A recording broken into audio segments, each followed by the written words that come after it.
So until now, we built AI demos. So our AI demos costs a fraction of a cent, but we ship it and real users show up and the bill suddenly explodes. Today, I want to talk about tokens and costs and what we are actually paying for and why the bill explodes faster than we think.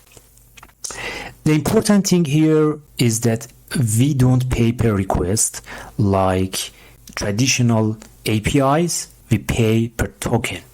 And there are two kinds of costs. First one is input tokens. Whatever you send, your prompt, your system message, even the chat history or retrieved document from your RAG, everything that you send as context will be your input tokens and you should pay for that. And the output token that the system generates and give it back to you.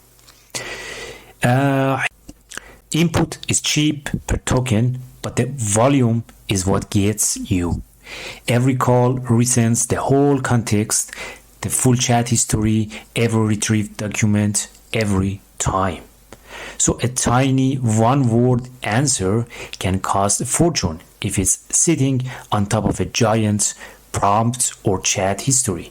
You are paying for all that input on every single call. That's the bill nobody budgets for. Let's check it and prove it by measuring every call in our gateway.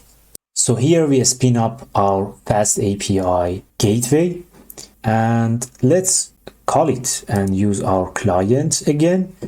I have an ask function, so I want to use it multiple times. I added one new variables max tokens if you want to use it. And model is Gemini as before, message is this one, the role is user, the content is what we ask. So we will do two calls here. First, a cheap one, we have a short prompt or input. We will call it the ask function and then we will have the bill to see it. And then we have an expensive one that I will create a bigger context. It's nonsense here, but for showing you, I created something here. Here is some background information you should consider. Multiply by 500. And then added my question at the end of that big context. And we will see the bill here.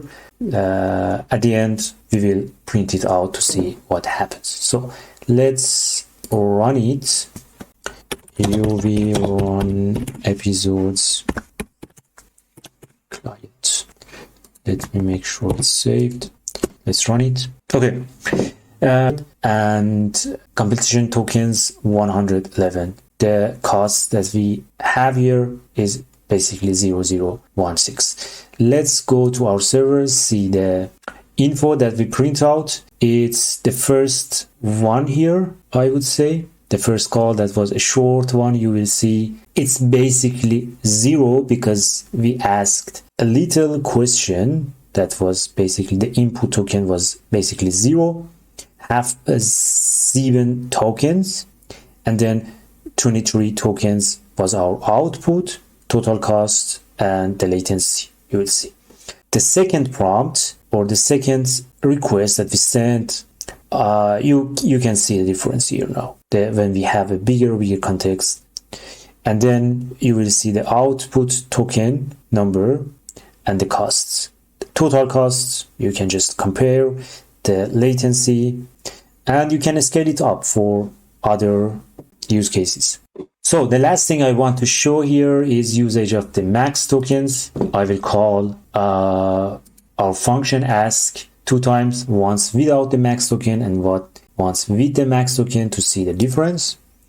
Let us run it again. Okay, the request is 6 now. The last 2 one was here. I used it 4 times again in our gateway.